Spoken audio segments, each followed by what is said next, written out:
You know, I was stricken by the word na kinanta po natin, no? Kasi si Lord, alam ni Lord ang ating mga puso't isipan. Tama po ba? At isang pinakaayaw ng Lord, ng Panginoon during His time, ang una niyang kalaban is mismong mga lingkod ng Diyos. Mga Pariseo, mga Saduseo, mga Eskriba. At isa nang ang tawag ni Jesus sa kanila mga ipokrito. Hypocrites. Gusto ba natin matawag tayong ipokrito o hypocrite? Wala siguro, no? Wala sa ating gustong matawag na isang hipokrito. Pero, ang katotohanan, yun ang tawag ni Jesus sa mga lingkod na dinatnan niya during His time that He has strongly rebuked. Pero tayo na mga kumilala na sa Panginoon, tagasunod, dapat hindi na tayo matatawag na mga hipokrito. Tama po ba? Kasi isang pagsamba ang gusto ng Diyos sa atin na hinahanap niya sa mga creation. Especially tayo, mga wangis ng Diyos, nilikang wangis ng Diyos. Nasambahin natin siya, sinabi ng John 4, amen po ba? Nasambahin natin siya sa Espiritu at katotohanan. Yun lang po yung tamang pagsamba na may babalik natin sa Diyos. Amen po ba? You know, in our generation, dapat maintindihan natin kung tayo ba yung mga lingkod that we're just sending flattering words sa Panginoon. Kung sa tao, nagagawa natin ma-flatter ang tao, lalo na yung mga kabinataan para makuha yung puso ng isang babae, they use flattering word. Ibibigay ko sa iyo ang buwan at bituin. Totoo nga naman, no? Kaya nauwi si Mrs., naging battered wife. Kasi laging binubugbog nakakita ng mga bituin at buwan. Sometimes, spiritually speaking, ganun din tayo minsan mga Kristiyano Pero hindi lang minsan, I usually see this as an overseer na marami mga Kristiyano in our generation today, generally speaking, that they just use flattering words to God. But they don't do what they say. They don't do what they proclaiming. They don't do what they sing of. Diba? Gaya na sinabi ng kanta kanina, ang mga pangako mo ay liwanag ba? Liwanag at gabay. Diba? Very, very scriptural.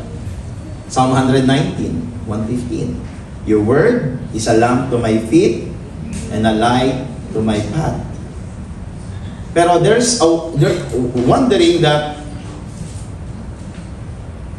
those words, yung mga pangako ng Panginoon, nakakaakibat yan sa word na trust. Amen po ba? Trust. You must trust. Kasi may pangako siya Amen po ba? May trust ka ba sa pangako niya? Amen? Pag sinabi yung trust, I would just like to evaluate it or try to explain it in a very simple way. Pag sinabi ni Lord, tumalon ka, nakita mo, mahaba yung tatalunin mo, siguro mga 5 feet. Amen po ba? Tatalon ka sa isang tawag dito, kanal. Gusto mo pumunta sa kabila, pero may fear ka. Pero sabi ng Lord, do you trust me? Sabi mo, yes Lord, I trust you. Sabi ni Lord, sige, tumalong ka. That's the word trust. Amen po ba? Kung tatalong ka, it's up to you. Na sinabi mo, Lord, gusto ko pumunta sa lugar na yan, pero natatakot ako. Amen po ba? But because you trust God, amen po ba? Tatalunin mo yon. Not because of your strength, because you trust Him that you can do. Why? Because you know God supplies you strength. Same thing ng pinadala ni Lord ang mga Israelita sa Jericho. Amen po ba? Namangha ang Panginoon sa pananampalataya ni Joshua at Caleb. Kasi sila lang yung may pananampalatayang tumayo. At sabi ng iba, Lord, nandito ba kami para tirisin ng mga iganti na yan para lang kami mga tipaklong sa paningin nila? So they spread the bad news. Amen po ba? Pero yung dalawa, sabi ni Joshua at Caleb, Lord, sa pangalan mo, kayang-kaya namin sila. Magagapi sila sa gabay at patnubay mo. Amen po ba? To God be the glory. Kaya mga nagpakalat ng mga bad news, yung 8 spy, pinatay yung lahat ni Lord. Just imagine, no? Kung Diyos na nga pinaglilingkuran natin, ang Diyos noon at ngayon at magpakailanman, siguro kung siya pa rin yung Diyos noon, marami nang patay sa atin, konti na lang siguro nakaupo dito, no? What you think of? I think so. Because I believe it is a prophecy of the Lord that one day, ihiwalay niya ang kambing, ihiwalay niya ang tupa. Maraming tinawag, gaya ng 10 virgins. There will be a foolish virgin, there will be a wise virgin. Wise virgin will enter the kingdom of God, but the foolish virgin will not enter the kingdom. Because of why? Because their lamp is what? Ano nangyari sa lamp daw nila? Andap. Ano rin yung lamp? The Word of God. Your Word is a lamp to my feet and the light to my path. So meaning, anong problema ng foolish virgin? Disobedience. It's not about the Holy Spirit. Holy Spirit has a power to work if you are obedient. Amen po ba? Because oil signify the Spirit of God. But if you don't listen to the Spirit of God and you do your own, you will become foolish. And one day, you will be rejected. Kaya hindi lahat ng nasa church, we can say, or we can re-evaluate on our own understanding, but scripturally, not all will be saved. Sabi ni Jesus Christ, only the one who obeys my Father's commandment. Dapat sa mga word ni Jesus Christ na very matatawag natin na very serious, we should take it as well seriously. Because the word of the Lord has given to us na isinulat sa Biblia is an intentional message for us that we will not all perish but will have everlasting life. Palakpakan po natin ang Panginoon. God made His way for all of us. So that's why He sent His Son. The Word became flesh. Because during that time, yung word ni Lord sa mga prophet, di na nila pinaniniwalaan eh. From Genesis going to Malakay, wala na silang pakailam. Kaya ang ginawa ni Lord, yung word, dahil ang isip ng tao, is to believe yan. Nagkatawang-tawang salita para maniwala sila. Pero ang ginawa ng mga servants during those days, they kill the one, hallelujah, who is the author of salvation. Kung kilala lang sana nila, sabi ng Panginoon sa salita niya, kung nakikilala lang sana nila kung sino yung pinako nila sa krus, hindi dapat nila ginawa yun. Because those Pharisees has been blinded by their fullness of their greed, fullness of their pride. Because of pride, even though they know that Christ is from God. Amen po ba? Same as what Nicodemus says, you cannot do those miracles unless God is with you. But some of the Pharisees, gaya ng leader nila, sino ba yung leader nila? I forget the name. Sabi nila, no, nagpapagaling lang yan si Jesus, bumubuhay ng patay dahil sa kapangyarihan ni Beelzebul. So they mock the power of God. They mock the Word. Amen po ba? And we know the Word is the Spirit and the Spirit gives life. Amen? And pag-aralan po natin yung foolish virgin.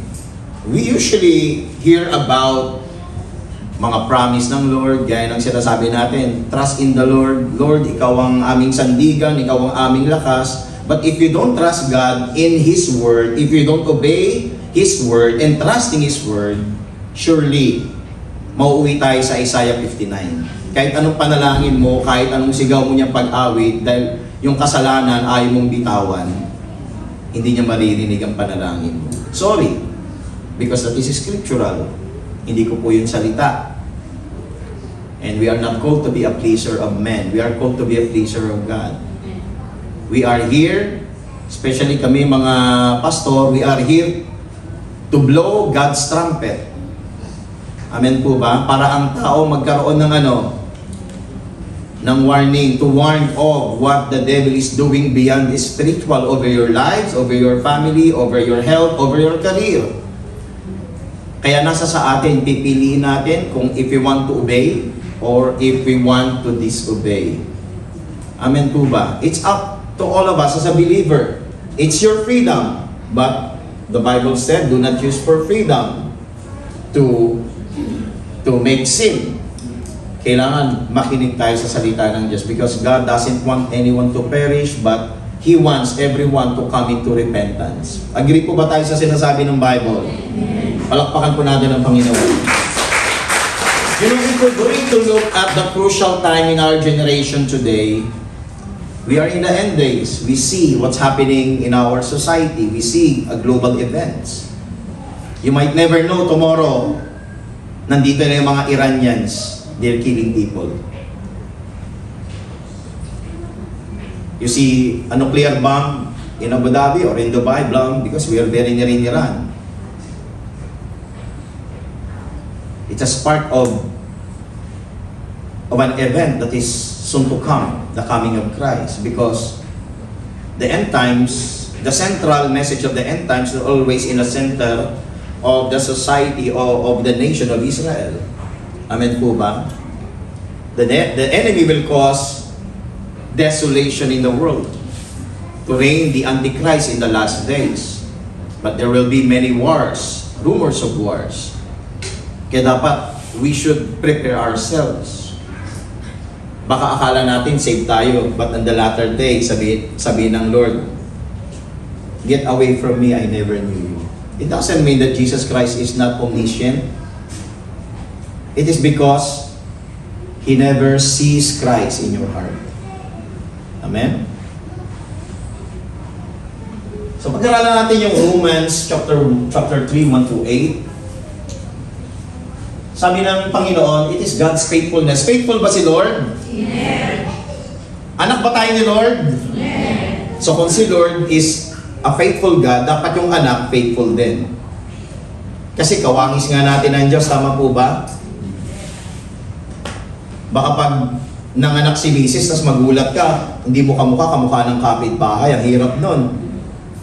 Amen po ba? Praise the Lord. Sabi ng Bible through the message of the word of Paul in Romans, he's talking about God's faithfulness. He said, what advantage then is there in being a Jew, or what is value is there in circumcision? Much is very way. First of all, the Jews have been entrusted with the very words of God. Tama po ba? They have been entrusted with the word of God.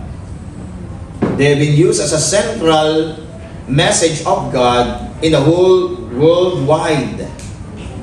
To send the message all over the world that the God of Israel is the one and only true God, who called Abraham, Isaac, and Jacob, who called Moses and the prophets, who speaks the word of truth, so man will understand that there is eternal life. Isang bagay lang, eternal life. There's one thing why Christ came. There's one thing God wants to deliver Israelite in the Old Testament, for that they may understand that if you commit sin against God or rebel against God, you will not inherit eternal life. Amen po ba? Who wants eternal life? Lahat tayo. Pero, we should work on it. We should work it as what the Bible said, work out your salvation with fear and trembling. It is before God. It's between you and God. How you fear and tremble before your God. How you walk in obedience before your God. Amen? We should not, in a position that we are just a hypocrite and saying many flattering words to God. Kahit song leader ka, gitarista ka, but if you don't obey God, sorry. Amen? Makikita po natin through the scripture in which Jesus had said in His gospel. So sabi dito ni Pablo, there is no difference between Jew or a Gentile. That's it. But the mandate is given to a Jew because they have given the word. Amen? Kaya most of the word of Paul, of wisdom of Paul, he has provided us in our generation today, in the book of Romans, is for us to understand na tayo ay tinawag as a Gentile for us to inherit salvation because of the disobedience of the Jew. Alam po natin, God entrusted them the word, but they become disobedient, right? So because of their disobedience, God reached the Gentile. Kaya inumpong tayo sa sanga. If we're going to look forward to Romans 9, para maging tayo mga spiritual Israelite. Amen po ba? Kaya lahat, those who are in Christ, sabi ng Bible, sabi ni Paul in Galatians 3, those who are in Christ is Abraham's seed. Sino ba si Abraham? He is the father of faith. Amen? Kaya sabi niya sa verse 3, what if some were unfaithful? Paano ko yung marami, mga unfaithful? Kahit saan daw unfaithful? Sa Word of God. Will their unfaithfulness nullifies God's faithfulness? Kung maging unfaithful ba sila, God nullify His faithfulness? No, God will always be faithful even you are unfaithful. Amen po ba? He will remain faithful. He will remain God. Without man, He will remain God. But without man, without God, it is ruthless for us to understand how ruthless it is for us na wala sa atin ang presensya ng Diyos. Amen? Kaya ang sabi niya, not at all, hindi. God will remain faithful even you are unfaithful. Kung ang mga anghel nga na naging unfaithful sa kanya, pinarusahan niya, dinala niya doon sa Tartarus para parusahan tayo pa kayo mga tao. Nasa heaven na yun. They have been inflicted by the rebellion because of Satan's cunningness. He inflicted the 1/3 of heaven. God did not spare them. They bring them to hell in the day of judgment. Some of them in the news today in Euphrates for powerful demonic angels out there na natutuyo na ngayon. They are going to be released, ready to be released. And many testimony there na naririnig nila yung mga ugong na mga seems like a very huge monster under the river Euphrates. And it is true. It is being proved in our generation today. Natuyo na siya. So meaning, they are ready to be what? To be released. Anytime, any moment. Because of this war. Dumadating na yung war. Amen po ba? They will bring 2 million of their soldiers to fight against Israel in the Armageddon. Very near. Kaya sabi ng Bible, not at all, let God be true and every human being a liar.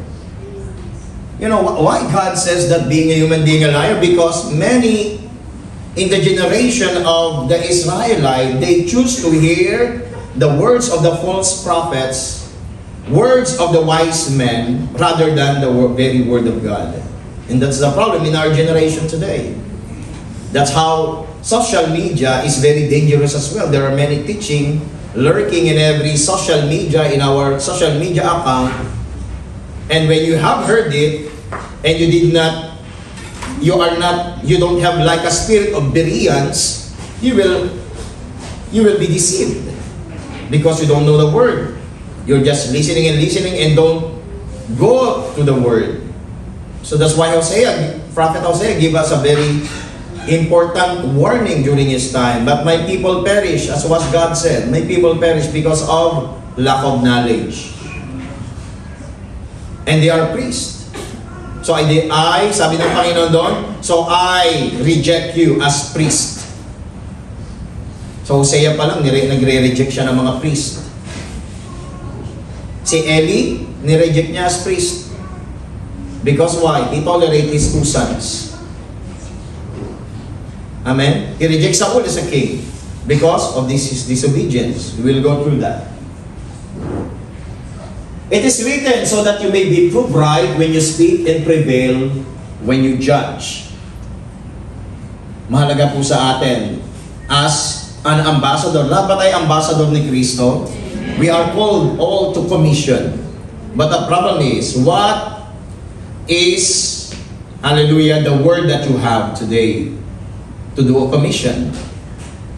If you don't have the word of truth in your hand for commission, it's very dangerous for you. Because you will be called in the sight of God a false prophet. You don't have the word. Maging maingat po tayo sa pagtuturo. Kasi sabi ng Bible in Santiago, mas higit ang parusa sa mga tagapagturo, nagtuturo. E paano kung mali na yung tinuturo?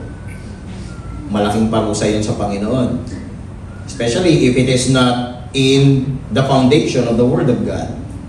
Kaya nihimay natin ang Word of God for us to understand our identity in Christ, kung ano yung dapat natin gawin ayon sa kalooban ng Panginoon. Amen po ba? Because everyone, lahat tayo, alam na gusto natin lahat mapunta sa langit. Amen po ba? At magkaroon ng buhay na payapa, gaya ng pangako ng Panginoon. Pero bakit? Why are many children of God today are suffering and being like a victim throughout the years of their life? Hindi natin nakikita yung progress spiritually sa kanila. Lagi silang, acting like a victim. Tingnan mo ngayon katabi mo kung mukha siyang biktima o victorious.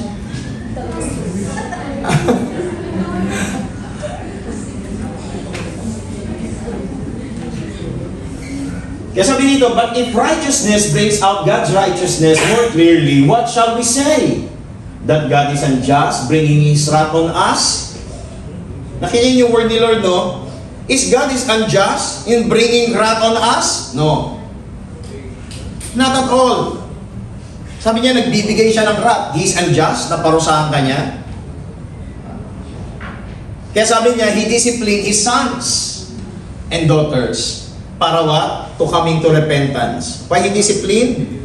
Because God doesn't want us to fall into a trap of the evil one. He don't want us to suffer as a children. He wants here a mother and a father wants their children seeing them suffering. Is any mother and father here seeing their children suffering? No. But as a believer, we should be responsible in our own action, right, madam? We are all responsible in our own action. I will not be held accountable in your own action because I preach the word. It's up to you if you believe. Because the word I preach is from the Word of God. Amen? We are just expounding for us to understand how we should walk and how we should broadly understand the very Word of God so that because the Lord doesn't want us to fall into the cunningness of the devil because he is a deceiver. Amen? Do not, masasabi ko na, huwag nating maliitin yung kalaban natin. Sa English, do not underestimate your enemy. Amen? So kailangan firm tayo by the very word of God. Kung si David nga nag-fall, kung si Samson nag-fall, and many prophets fall because they underestimate the enemy. In the last days, we have the tinatawag nating greater covenant in Christ because He had poured out unto us the Holy Spirit for us to defend our faith, for us to stand in our faith till the very end of time.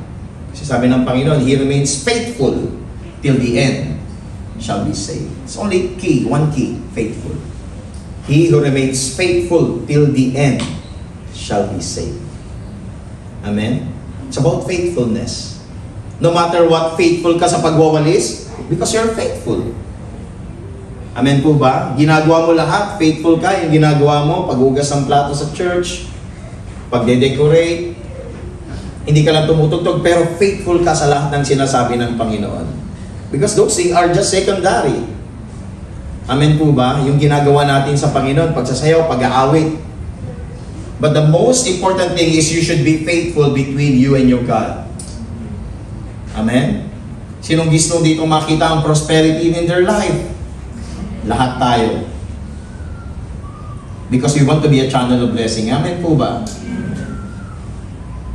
Kaya, that God is unjust, bringing wrath on us. I am using a human argument, Paul said. Certainly not. If that were so, how could God judge the world? Someone might argue if falsehood enhances God's truthfulness, so increases glory. Why am I still condemned as a sinner? Why not say, as some slanderers claim, that we say, let us do evil good, may result, their condemnation is just. See, those people are talking about a believer who's saying, let us do evil and so that they may see good result. In our generation, we see that. Amen po ba? Gaya ng sinasabi ng Malakay, Lord, nagsiserve kami, tignan mo nga yung mga makasalanan, pinagpapala rin sila. Pero kami itong mga lagi na sa Bible study, parang nag-hikos kami, bla bla bla. Pero yung mga makasalanan, ang gaganda ng buhay nila. And it's really true. But there's something wrong. We should look what's wrong sa buhay po natin. Sino ito nasa picture kung makilala niyo? Sa panahon ni Joshua, chapter 7. Di ba si Achan? During the time when God asked the Israelite to take charge of the promised land, the Jericho, amen po ba? One of them is Achan. He took some of the plunder. Amen po ba? And when they go into Ai to expand the territory, nagugulat si Joshua, nagapi namin Jericho pero punta kaming Ai, patay lahat yung mga sundalo ko because one soldier is unfaithful to him. Nagtago siya ng mga plunder sa kanyang tent, sa ilalim. Kaya ang daming namatay sa soldier nila, hindi sila manalo-nalo. Sabi ng Lord, you are cursed. You are bringing a curse in your house. Amen? Because those plunder are belong to God. Because that is their first fruit. Amen po ba? Jericho is God's first fruit. Pero kinuha nino ni Achan, tinago. Kaya sabi ng Lord, you have taken the cursed thing. Because the plunder belongs to me. Amen po ba? Naunawaan po natin nangyari kay Achan. Kaya dapat po nagbabasa po tayo ng Bible. Kung gusto mo pumunta ng langit, dapat nagbabasa ka ng Biblia. There is no other way, only Jesus. He is the Word. Way, truth, and life. And that is the Word of God. Amen po ba? The devil is so cunning in our generation today. I will not be surprised after 20 years, 50 years, some of you sitting here are in hell.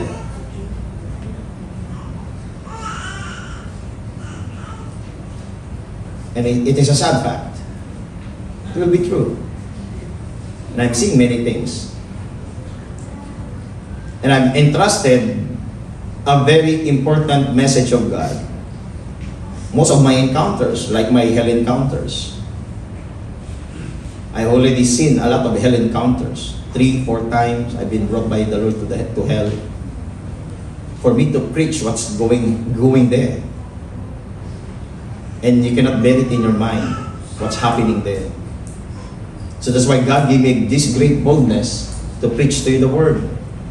Word by word, hinihimay, for us to all to understand what the perfect will of God is. That He is all-consuming fire. Many people forget that He is all-consuming fire.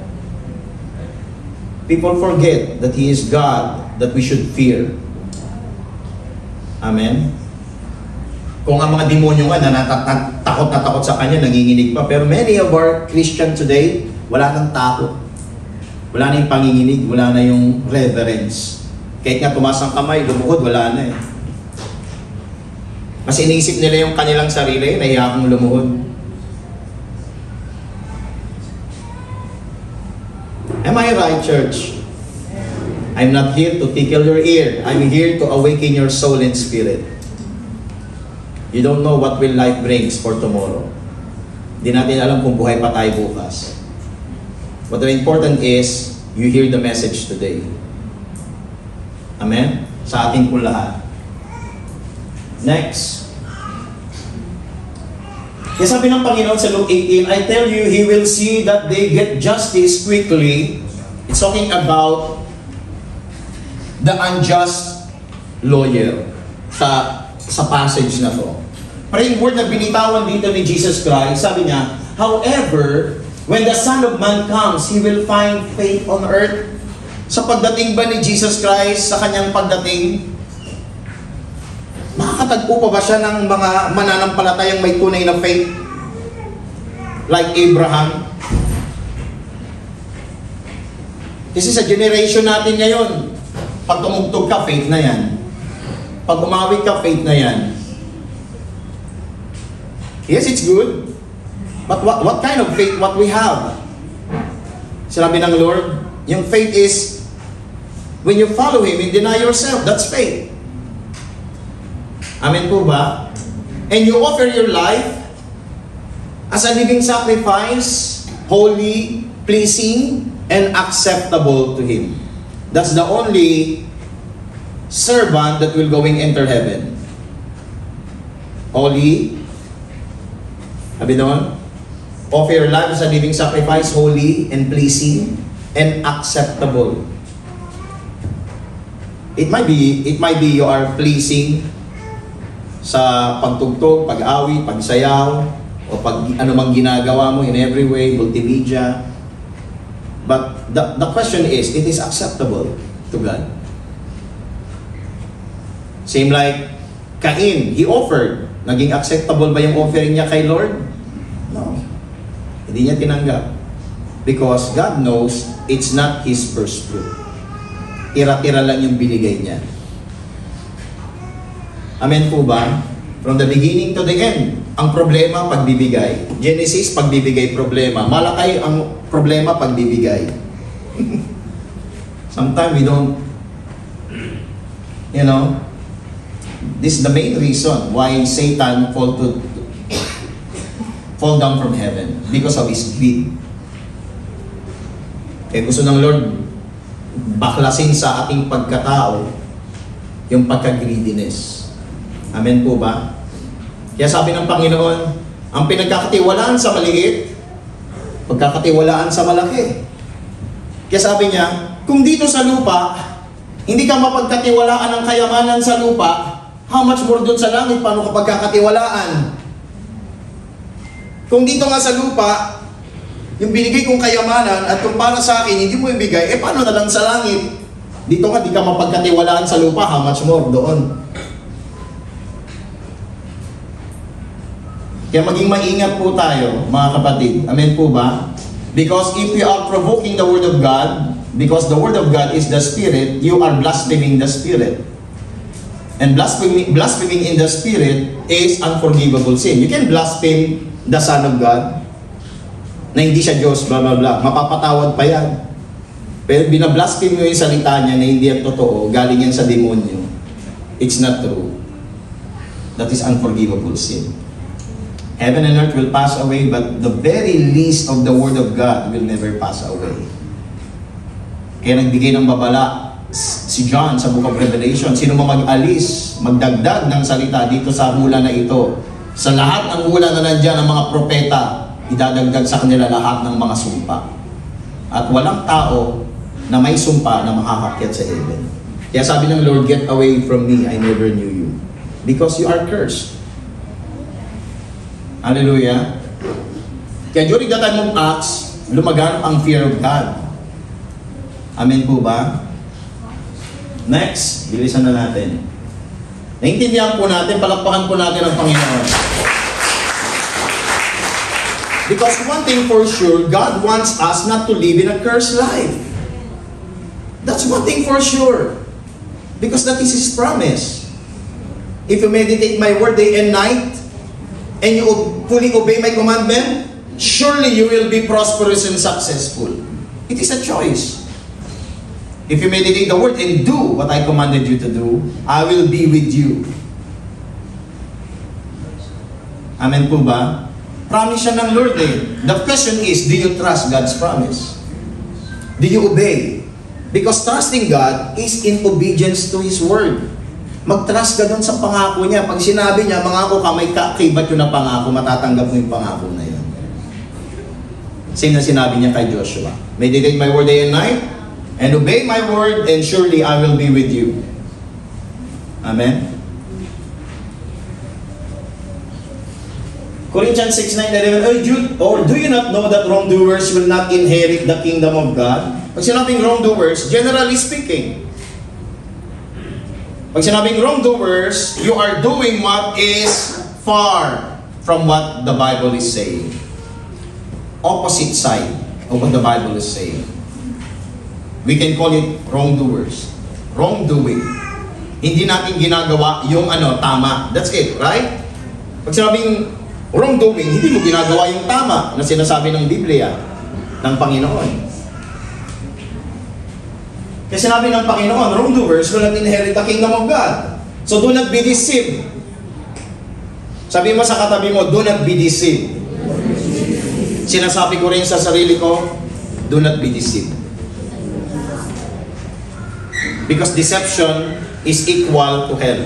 If you will going to listen to that deception.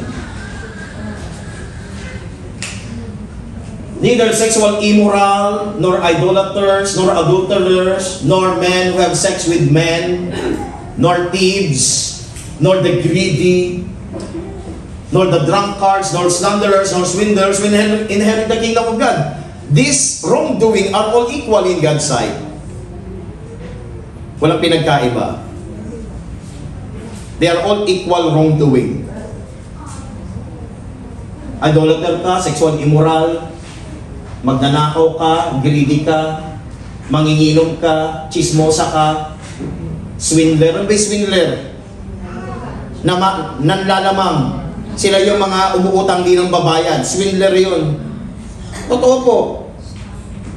It's true. That's swindling. Pag nangutang ka, di ka nagbayad, pinangakuan mo, that's swindling. Am I right? Go to your dictionary. Kaya yan ang mga pakana ni Satanas sa loob ng iglesia. Kaya nakakapasok sila. Kaya mag-ingat tayo sa mga espiritu na ganyan. Amen po ba? We can recall back what the prophet says in Ezekiel chapter 18. Mga nangungutang hindi nagbabayad. Ezekiel 18 is unrighteousness before God.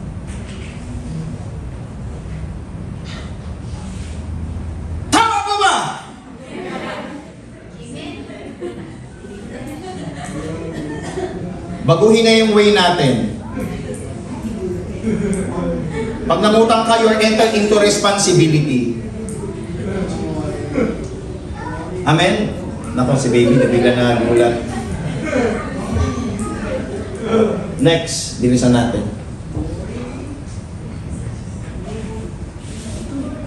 Naalala niyo yung si Jesus Christ, He sit in the opposite side of the offering. No? Tingnan si Lord. Bakit kaya? As gaya sabi ko, the Word of God is very intentional. Lahat ng word dito was comprised, summarized, for an intentional message. Amen po ba? Kahit alam ni Lord na mga pariseo yan, blah blah blah, pero concern siya sa templo eh. Kasi bahay dalanginan yun eh. Kailangan suportahan eh, bahay dalanginan eh. Kaya nandun siya one time, nag-o-observe siya sa mga naglalagay ng kaloob. No? Sabi niya, Jesus sat down opposite the place where the offering were put and watched the crowd putting their money in the temple treasury. Many rich people threw in large amount, but poor widow came and put in 2 very small copper coin worth only a few pence. Calling his disciple to him, Jesus said, "Truly I tell you, this poor widow has put more into treasury than all the others." Bakit daw? Why the heart of Jesus Christ was moved? Because they all gave out of their wealth. But she, out of her poverty, put in everything all she had to live on.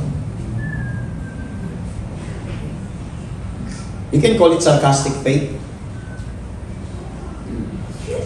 Or mga matatawag natin, ay pananampalataya, parang lagpas na yan ng langit, baka lumagpas ka na ng langit, madam, wala ka ng pera, binigay mo pa sa church.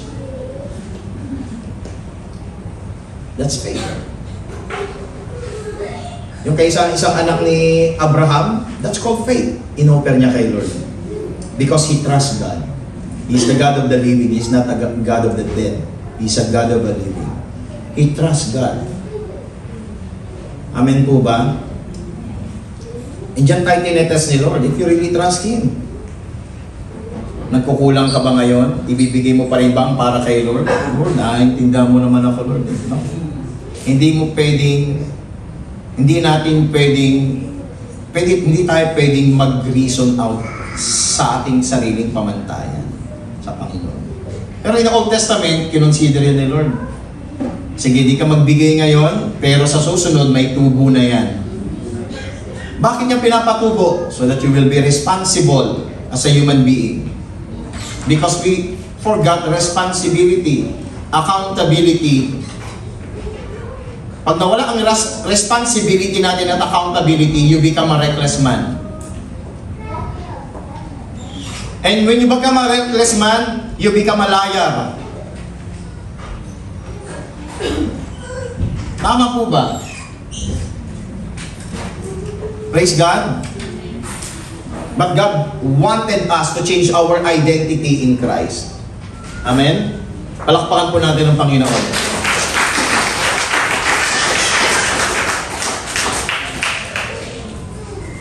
Next na ano.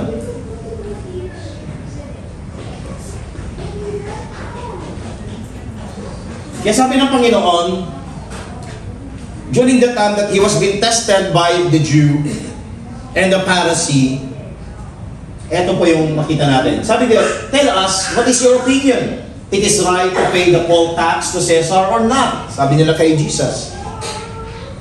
Kasi during that time, we know that Israelite has been conquered by the Romans, and the Romans acquired them to pay the tax. Amen? Kasi nga, pinoprotektahan sila from other nation. And the problem is, talagang they have been conquered, colonized by Romans, and they are all obliged to pay their tax. Kaya nga mga Israelita galit sa mga tax collector, kapwa rin naman nila yon. Kinukuha ng mga tax collector, sa mga Israelita rin, gaya ni Matthew. Amen?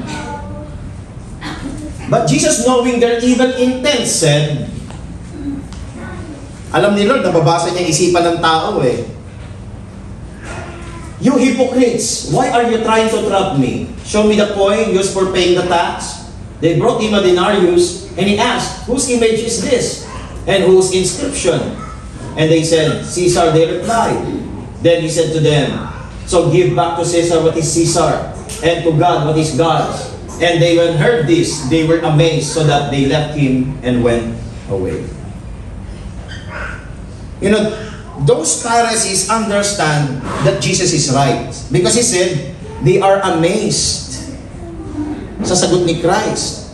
Because their intention is to prove, these Pharisees to prove, na kailangan pa ba namin magbigay ng tax sa Panginoon? Nagbibigay na kami kay Caesar, nagbibigay na kami sa Panginoon And that is their evil intent, to provoke the Word of God. Alam ni Lord ang iniisip nila. Magbibigay pa ba kami ng 10? Nagbibigay na nga kami kay Caesar. That's what inside the mind of these people. Kaya nilabas ni Lord kung ano nasa isip nila. And they are amazed because what? Jesus give a right answer to their test to Jesus Christ. Amen po ba? Di ba kayo nagtataka bakit ganun sinagot ni Jesus? Because that's the reason. It's become a burden to them to pay the tax because they're giving their 10 to God. Kaya sabi ng Panginoon, ibigay niyo kay Caesar at ibigay niyo sa Panginoon. At alam natin kung saan sa Panginoon. Amen po ba? Actually, hindi naman talaga sa atin yan. Kaya nga sabi ng Lord, return to me, says the Lord. Meaning, hindi yun sa'yo, ibabalik mo ang para sa Panginoon. Hindi yun ibibigay mo mula sa puso mo. Kasi, iba yun sa pag-return. Meaning, pag-return, hindi yun sa'yo. Tama po ba? Am I right? Kumbaga, binalik mo yung isang bagay na hindi sa'yo. That's returning. Amen? Next verse.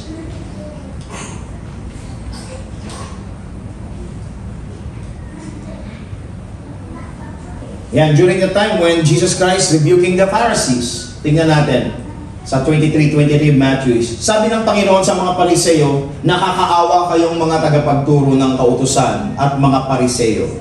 Kayong mga mapagkunwari, ibinibigay nga ninyo kahit ang ikapo ng inyong mga pampalasa. Faithful sila eh. Kahit hanggang sa pinakamaliit, binibigay nila ang ikapo. No? Siguro parang part-time. Kahit nag-part-time siya, binigay yung ikapo ng part-time. Ganun sila ka-faithful because of obeying the ordinances of God. Pero may problema dito eh. Ngunit hindi naman ninyo sinusunod ang mas mahalagang utos tungkol sa pagiging makatarungan, mahabagin, at pagiging tapat. Kaya sabi niya, dapat ngang magbigay kayo ng inyong mga ikapo. Pero wag naman ninyong kaligtaang gawin ang mga mas mahalagang utos. So inutos ba ni Lord na ibigay niyo ang inyong ikapo? Inutos niya eh.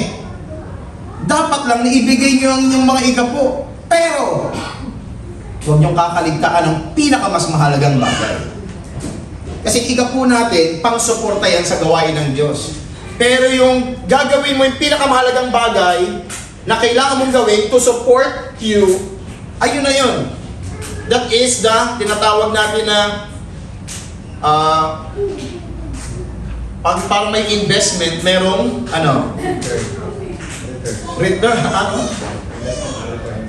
returns. Kailangan gagawa tayo ng investment ka, di ka naman kumikilos. That's like this. Nagbibigay nga kayo, di nyo naman kinikilos kung ano yung dapat gawin. God is supporting you with it then, but you don't do what God requires you to do. Kaya sabi ng Panginoon, dapat magbigay kayo ng inyong mga ikapo. Si Jesus na nagsabi niyan. Amen po ba? Eh marami nagsasabi sa social media, di na tayo dapat magbigay kasi di naman tinuro ni Jesus. Mga foolish yun. Mga opinion lang nila yun sa sarili nila. But if you're going to the Word, very clear. Na sinabi ng Panginoon, magbigay kayo ng ikapo niyo. Pablo, magbigay kayo ng ikapo, gayahin niyo sa Abraham. That's our intentional message for us to understand. Next. Zechariah. No, kaya during that time, in the Old Testament, Malakay, Zechariah, Haggai, isa lang sila ng mensahe. Nagbabasa kayo ng Bible? Haggai, Zechariah, Malakay, isang mensahe. Ibalik nyo sa Panginoon. Huwag niyong pabayaan ang aking templo, sabi ni Haggai. Amen po ba? Zechariah, nag-declare ang Lord ng sinasabi ni Malakay. Sabi sa Zechariah 5:1-3, ang pangitain tungkol sa kasultang nakarolyo na lumilipad. So nakita ni Zechariah, spiritually speaking, when he see the vision that God has pronounced judgment to Israel. Because of what? Sabi, nakita ko ang isang kasulatang nakarolyo na lumilipad, tinanong ko ang anghel, ano ang nakita mo? Sinabi ko, isang kasulatang nakarolyo na lumilipad sa mga 30 talampakan ng haba at 15 talampakan ng lapad. Napakalaki, parang flying carpet. Malaki, 30 feet. Tsaka 15 feet ang lapad. Sinabi ng anghel sa akin, nakasulat sa kasulatang iyan ang sumpang darating sa buong lupain ng Israel. Sinabi sa isang bahagi ng kasulatan na ang lahat ng magnanakaw ay aalisin sa Israel. Aba, just imagine, no? Very alarming to, no? Kung magbabasa talaga tayo. Alam ng Lord kung sino yung mga magnanakaw. Amen? At kabilang bahagi naman ng kasulatan ay sinabi na ang lahat ng sumusumpa ng may kasinungalingan ay aalisin din. Ito yung mga nagko-commit tapos nagbaback out. No? May mga sumpa dyan. Dapat pag nag-commit tayo, hindi tayo nag-commit sa tao. Nag-commit tayo sa Diyos. Amen? Kaya tinuro yan ni Jesus sa Matthew 5. Amen po ba? Huwag tayong magbibigay ng oath kay Lord. Nasa lupa ka, siya nasa langit. Maging maingat ka sa iyong salita at sa iyong mga ginagawa. Amen? Next verse. Verse 4. Kaya sinabi ng makapangyarihang Panginoon, ipapadala ko ang sumpang ito sa tahanan ng magnanakaw at sa tahanan ng sumusumpa ng kasinungalingan sa kasinungalingan sa aking pangalan. Mananatili ito sa kanilang bahay at lubusang wawasakin ang mga ito. Tignan niyo po yung word dito ng Panginoon. Yung sumpa is para daw saan? Sa mga disobedient, sa mga magnanakaw, sa mga sumusumpa na maglilingkod sa Diyos, pero hindi naman totally totoo ang kanilang paglilingkod. Am I right? Ang Panginoon nagsasalita rito, hindi tayo pwede maglingkod-lingkuran, tatawagin ka ng Panginoon, ipokrito. Kaya pag sinuko mo ang buhay mo sa Panginoon, totally surrender mo sa Panginoon ang buhay mo. Wala nang segue. Go to the narrow way. Don't go to the broad way. Ibigay mo yung the best mo sa Panginoon. Because why? He is the author of our salvation. Amen po ba? You need to give up what is not belongs to God. You need to give up what is not pleasing to God. That's the way God wants us to walk in the narrow way. Amen? Hindi pwedeng magkarga tayo ng mga extra baggages. Baka ma-deny ka. Amen po ba sa immigration sa heaven? Sorry, wala dito ang pangalan mo. Tama po ba, may immigration ba sa heaven? Meron eh. Titignan ko nakasulat yung pangalan mo eh. Next verse. Kaya sa Malakay 3, will a man rob God? Will a man rob God?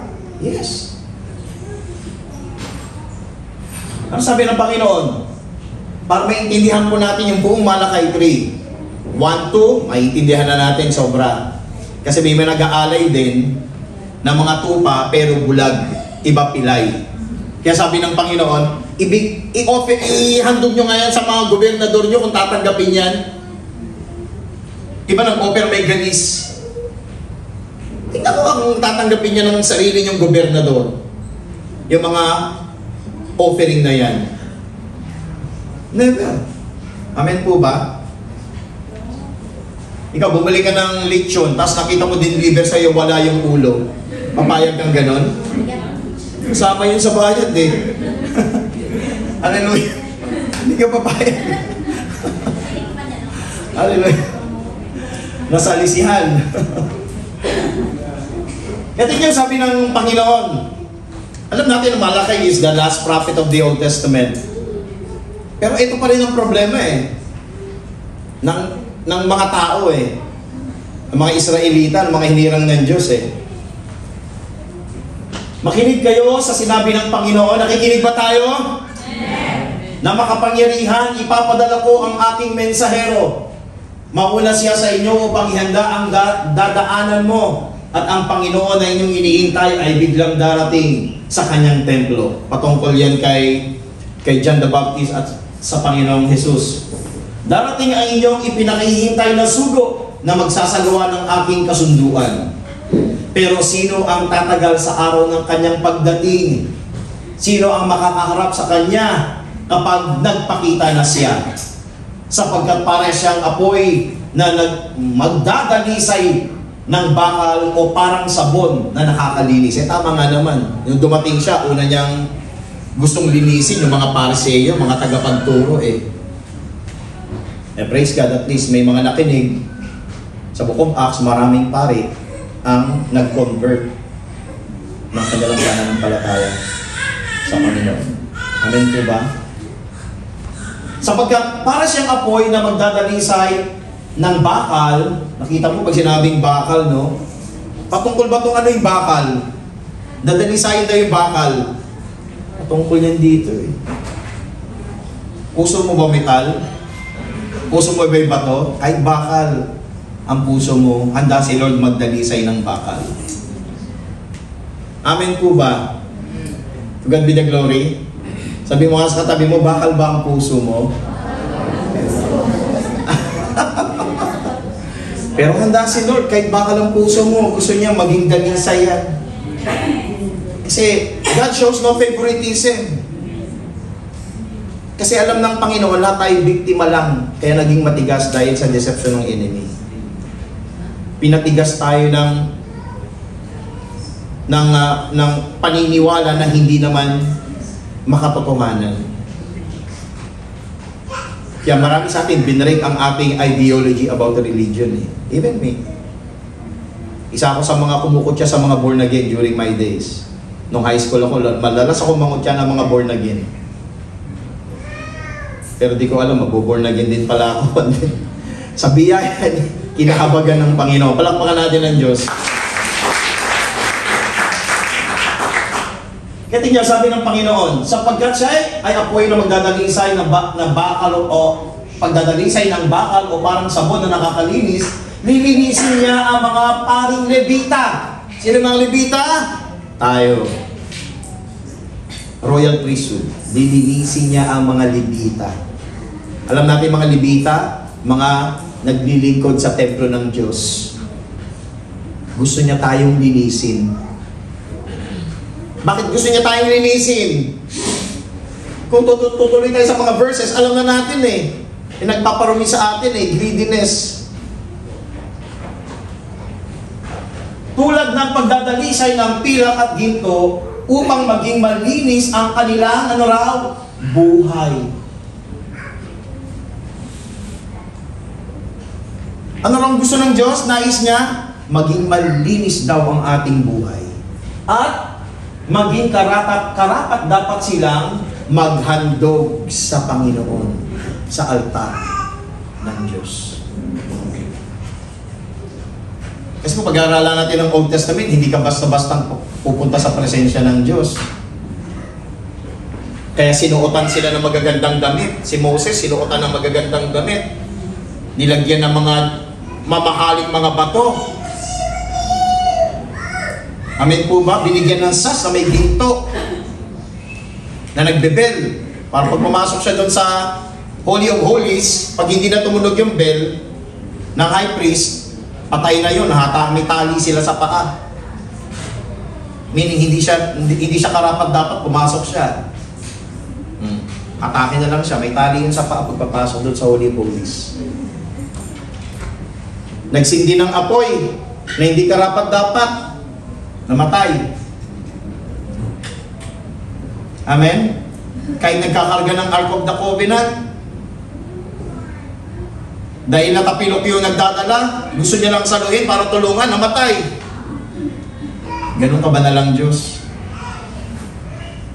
Na pinaglilingkuran natin na hindi nagbabago siya ang Alpha at ang Omega. Hindi siya nagbabago. Amen?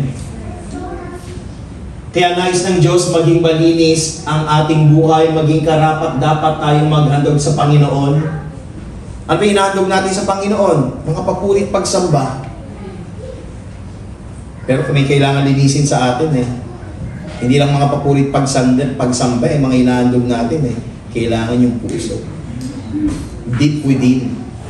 Hindi tayong sinasabi ng Lord, you Pharisees, whitewashed tomb. Sa labas lang kayo malinis, pero sa loob nyo, punong-puno ng kalansay. Amen po ba?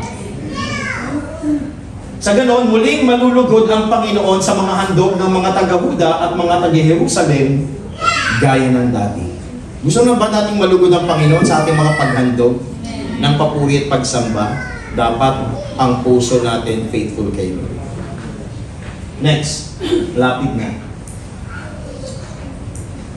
Kaya sinabi ng Malakias 3:5, sinabi ng Panginoon, makapangyarihan sa mga Israelita, darating ako upang hatulan kayo. Sasaksi agad ako laban sa mga mangkukulam. Aba, just imagine, no? Sa time ba ni Jesus, may lumapit ba siya sa kanyang mga mangkukulam? Sino dito nanood ng mga Jesus Nativity of Jesus Christ? May nakita pa kayong may dalang manika kas lumapit kay Jesus, mangkukulam-kukulamin? Wala naman eh. Pero, i-elaborate natin itong sinasabi ng propeta. Sino tong mga mangkukulam?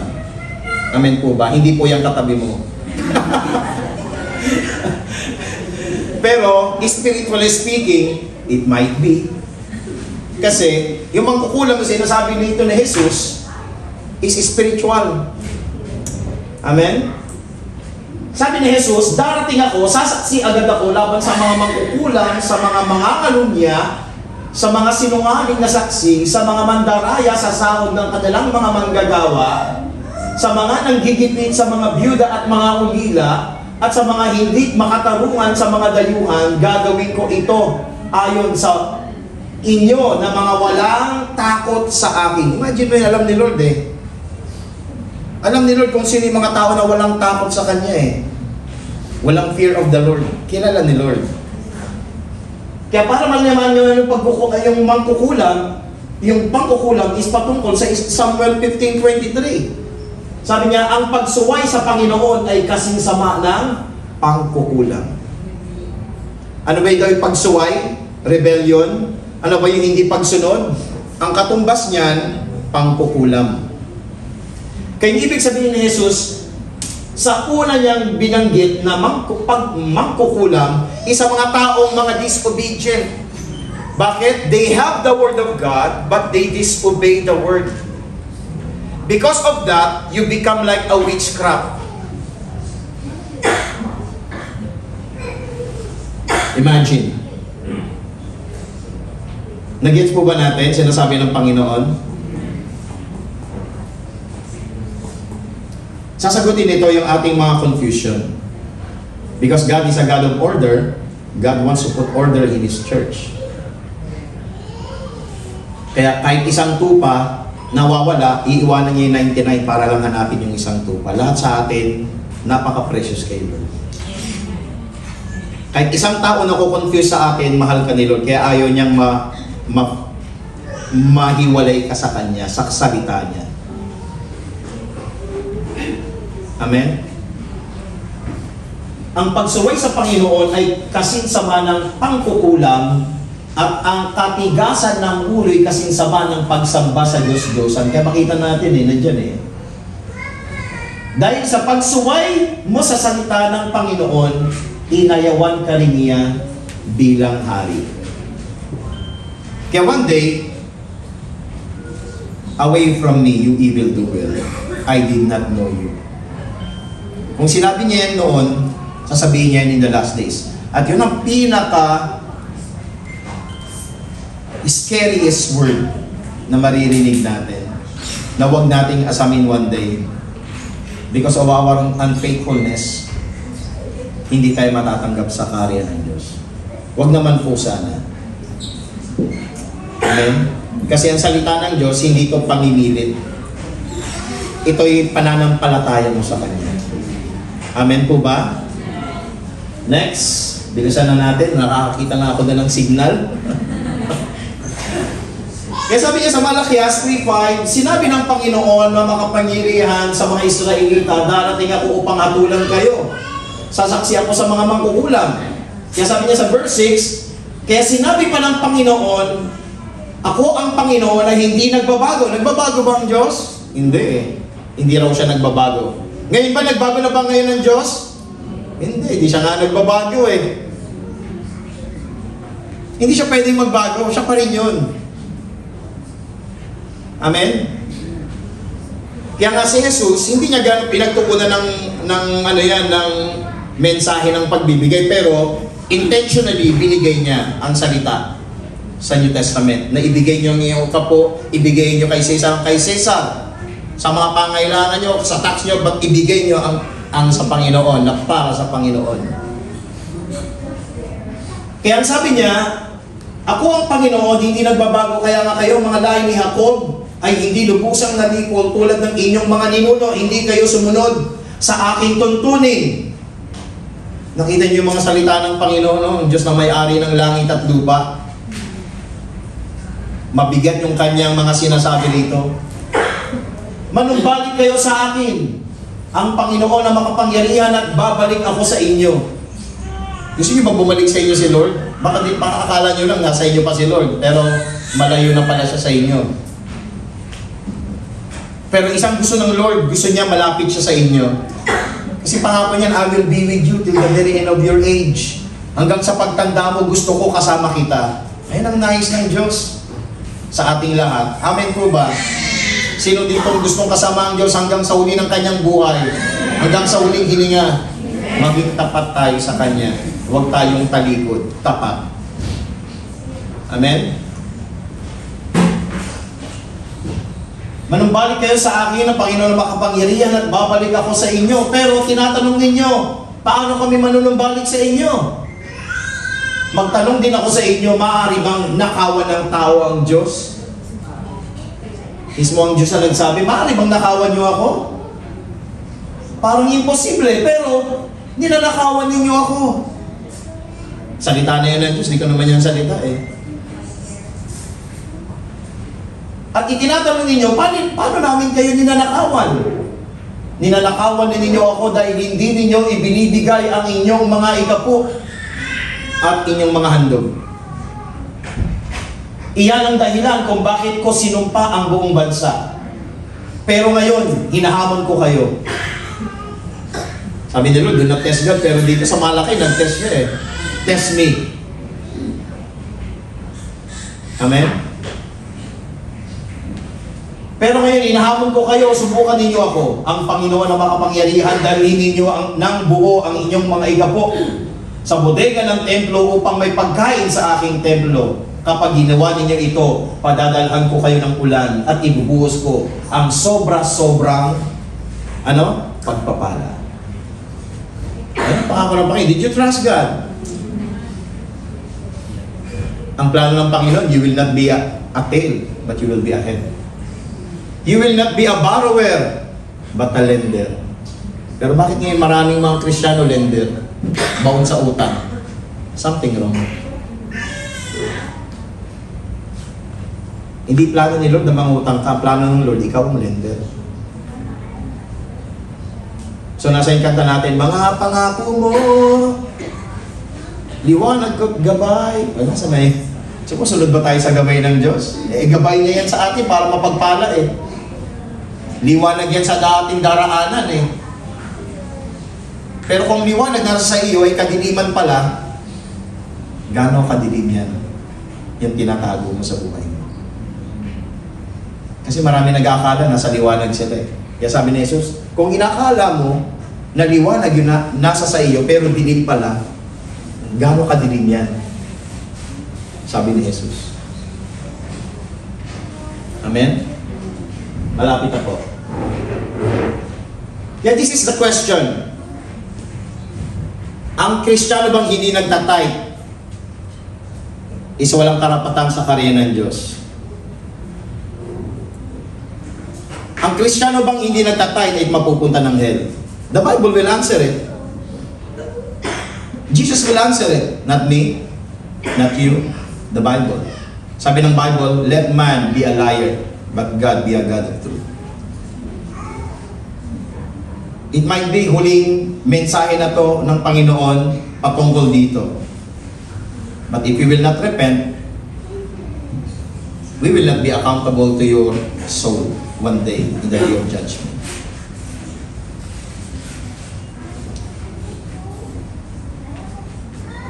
Kaya sa Hageo, isipin ninyo mga nangyayari sa inyo. Maraming hinahasik ninyo, pero kakaunti ang inyong ani. Overtime kayo ng overtime, ang dami nyo pinaplanong business, blah blah blah, etc. Ang dami nyo pinagkakuha ng source of income, pero kulang pa rin. Ano sabi ng Panginoon? Pero kulang. May inumin nga kayo, pero hindi rin sapat. May damit kayo, pero giniginaw pa rin kayo. At may natatanggap kayong sweldo, pero kulang pa rin. Kaya isipin ninyo ang mga nangyayari sa inyo ngayon, umakyat kayo sa bundok, kumuha ng mga kahoy at itayo ninyo muli ang templo. Sa ganitong paraan, masisiyahan ako at mapaparangalan. Ako ang Panginoon na nagsasabi nito. Is always care about the church. The needs of the church. Anong problema? Bakit nagiging butas na bulsa? Saan napupunta? Because you don't care of the kingdom. Wala kang pakailam sa kaharian ng Diyos. Amen? Gusto mo lang sumayaw, kumanta, umawit, bumirit. Ang tawag dyan, selfish glory. Kung hindi ka nagiging masunurin. Magiging showman ka lang, hindi ka magiging worshiper. You're just a showman. And it is true. It is a fact. Masaktan man ko hindi, it is true. Huwag tayo maging ipokrito sa paningin ng Diyos. Amen po ba? Kung wala kang paniniwala sa sinasabi ng Panginoon, better na huwag ka na lang mag-alay ng pagsamba mo. Mauupo ka na lang dyan. Sayang lang din eh. Pagpupuyat mo, bla bla bla. Unfaithful ka naman sa ginagawa mo. Kaya sabi ng Panginoon, ang 10 kautusan, isa labagin mo, lahat nilabag mo na. Amen? Am I right? That's what the Bible says. Isa lang labagin mo dyan, lahat nilabag mo na. Because ang paglabag is pangkukulang, cursed. Next. Sinabi ng Panginoon makapangyarihan sa mga Israelita, gaya na sinabi niya, sasaksi ako laban sa mga mangkukulang. Ano ba sinabi ng Samuel 15:23? Sinsama ng pagkukulang ang pagsuway. Sa Pahayag 21 verse 8, pero nakakatakot ang sasapitin ng mga duwag. Mga ayaw sumampalataya sa akin, sabi ng Panginoon. Marurumi ang gawain, mga mamamatay tao, mga immoral, mga mangkukulam, mga sumasamba sa mga Diyos-Diyosan, at sa lahat ng sinungaling. Itatapon sila sa nagliliyab na lawang apoy at asupre na siyang ikalawang kamatayan. No? Kaya mag-ingat din yung mga nag-e-exhort ng tithe. Eh sabi, wala naman sa Bible na pag hindi ka mag-tithe, hindi ka mapupunta ng heaven o mapupunta ka ng hell. No. Are you sure to what you're saying? Malalagot ka kay Diyos, sa Diyos. Baka di mo pinag-aaralan ang sinasabi mo, baka sarili mo yung ideolohiya. Mananagot ka. Amen? Kaya mag-ingat tayo sa mga nag-i-exhort ng tithe, kaya nagbibigay tayo ng mga verse for you to napag-aralan mo maigi. For you to can exhort it with truthfulness and faithfulness to our God. Amen? Kaya ayon ng Diyos sa mga duwag. Ano ba yung English ng duwag? Coward. Mag-serve ka na kay Lord? Ayoko. Coward. Duwag. Kasi pag nag-serve ako kay Lord, mawawala na yung habit ko mag-Netflix. Mawawala na yung habit ko na mag-games. Ano ba yung games ano? Ha? ML, no? Kasi kailangan pumunta ng Bible study, kailangan pumunta ng prayer meeting. Tawag sa inyan one day, pag di ka umalis dyan, duwag. Amen mo ba?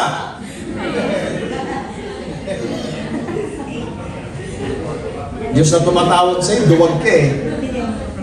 Kaya kailangan kung may pananampalataya, dapat parang ikaw si Joshua at Caleb. Wala kang, kahit lalaki kalaban mo, parang ikaw si David, kahit malaki kalaban mo. Dahil alam mo kasama mong Panginoon, magsiserve ka sa Panginoon ng Israel. You have defiled the name of our God. Matapang siya, lumalaban siya. Dapat may ganun tayong faith ngayon. Amen po ba? Praise the Lord. Bawal daw mag-worship sa Brahms kasi may mga DCD, mga huwag mo na tayo mag-Diyos, marami pa akong mga plano sa buhay. Marami pa akong mga dreams. Natatakot akong makulong. Eh paano lang kung pugutan na ng ulo?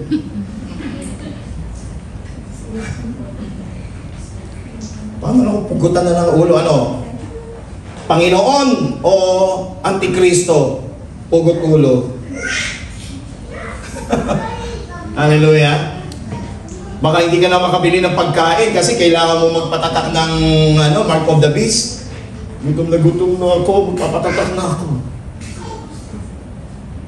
Paano alam kung dumating na yun bukas? Hindi natin alam. Week back, nagproklama ng one-world government si Papa eh. Diba? Nakita niyo ba yung news?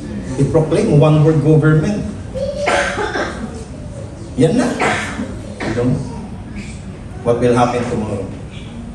In a blink of an eye, magugulat na lang tayo. Parang ano lang yan, yung nangyari na pandemya. Kinabukasan, lockdown na lahat. Just like that, in a blink of an eye. Next, malapit na po. Lumagpas na ako sa 5 minutes, sorry tatapusin ko lang para Kaya sabi ng pahayag, mapalad ang naglilinis ng mga damit nila dahil papayagan silang makapasok sa lungsod at kumain sa bunga ng punong kahoy na nagbibigay buhay. Pero may iwan sa labas ang masasamang tao, mga mangkukulam. Tingnan nyo, bakit inuuna yung mangkukulam? Kasi yun talaga spiritually. Mga disobedient. Alam nila ang katotohanan, narinig nila ang salita pero ayaw nilang sundin. Tawag mangkukulam ng Diyos.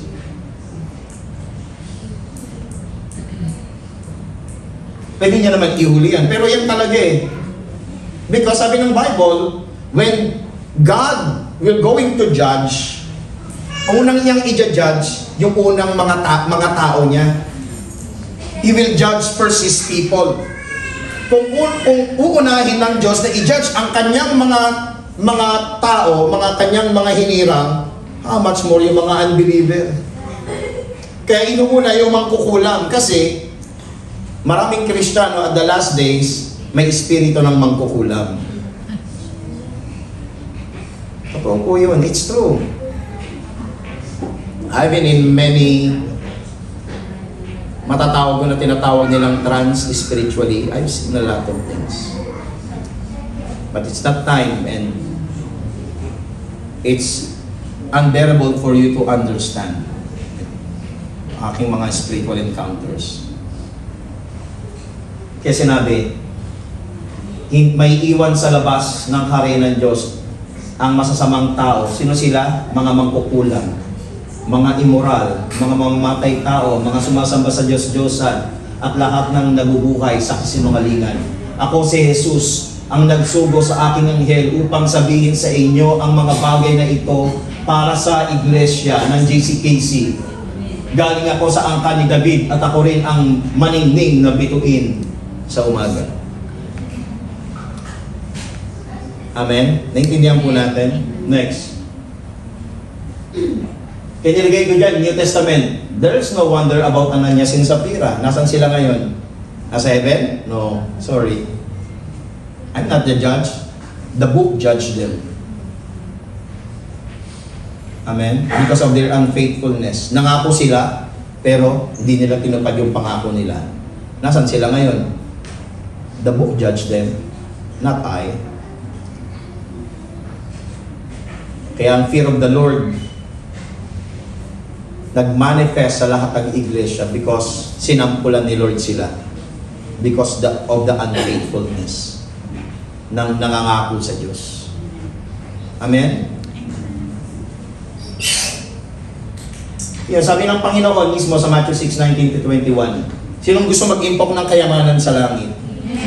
Kasi pag-i-impok mo sa church, pagbibigay mo na yung ikapo to support God's church to what? To win soul. Yun lang naman talaga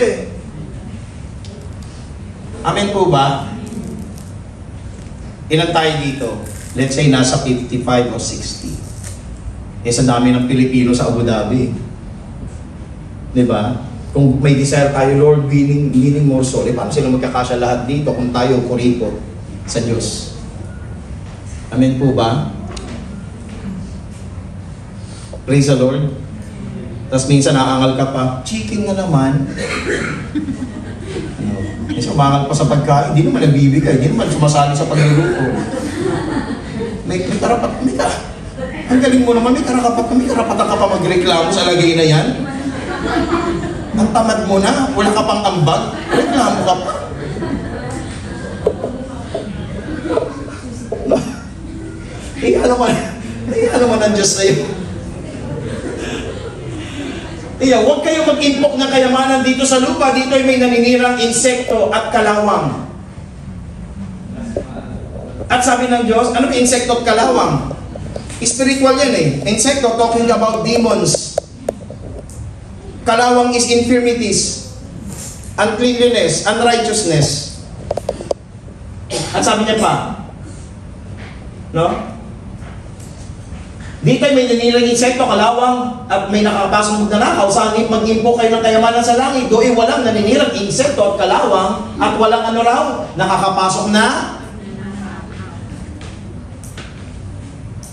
Sabi ni Jesus, walang makakapasok sa heaven na magnanakaw. Huling mensahe niyan kay Malakay, walang makakapasok na magnanakaw. Sorry ka.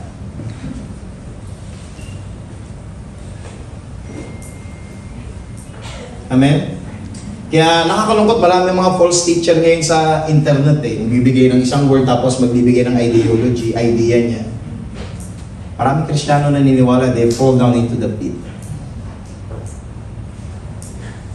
Kasi pag narinig mo to ngayon, di ka pa nagtatay, pagdating mo judgment day, sinabi ko sa iyo, anak ka, di ba wala dito makapasok na magnanakaw? Saan ka pupulutin? There will be weeping and gnashing of teeth. Kasi hindi ka naging bahagi ng kaharian ng Diyos sa lupa. Naging pasaway ka sa lupa. Nagmatigas ka. Amen po ba? Naintindihan po ba natin ang salita ng Diyos? It's a very mature word, but I believe God will going to move our hearts today. Kaya sabi ng Panginoon, if you hear the voice of the Lord, do not harden your heart. As your forefather did the rebellion in the wilderness, but come into repentance to God, He will forgive. Refrain from your evil deeds. Reform your ways, says the Lord. Amen po ba? Because God wants to pour out His blessing to you. God wants us all to be released from every curses in this life, and God wants to prosper the work of your hand. Kung ikaw mismo, unfaithful ka, paano na lang yung mga pamilya mo? Ikaw na nga lang yung naniniwala sa pamilya mo na born again, unfaithful ka pa, paano sila maliligtas? Ikaw ba sure ka na sa langit? Paano naman yung mga pamilya mo? Paano sila? Pabayaan mo na lang sila sa hell? Kailangan magsimula sa iyong faith. If you want to be like Abraham, panghawakan mo yung faith mo. Para what sa? Maligtas sila. Because of your faith, they will be saved. Kung unfaithful ka, wala kang papakain sa kanila. They will also be denied. It at stake our salvation and the salvation of our family. Magsimula sa atin at ang Diyos ang kikilos para sa kanila because why? You act in faithfulness to God. Tayo po'y tumayo lahat. Diyos na makapangyarihan sa lahat. Salamat po sa iyong pag-correct sa aming mga maling kaisipan, mga maling bagay na aming mga inhabits sa labas or anything dahil sa aming pagkukulang sa pag-aral ng iyong banal na salita. Sa oras na ito, nababati po namin ang iyong salita ay siya nang nilirema sa aming kalagitnaan.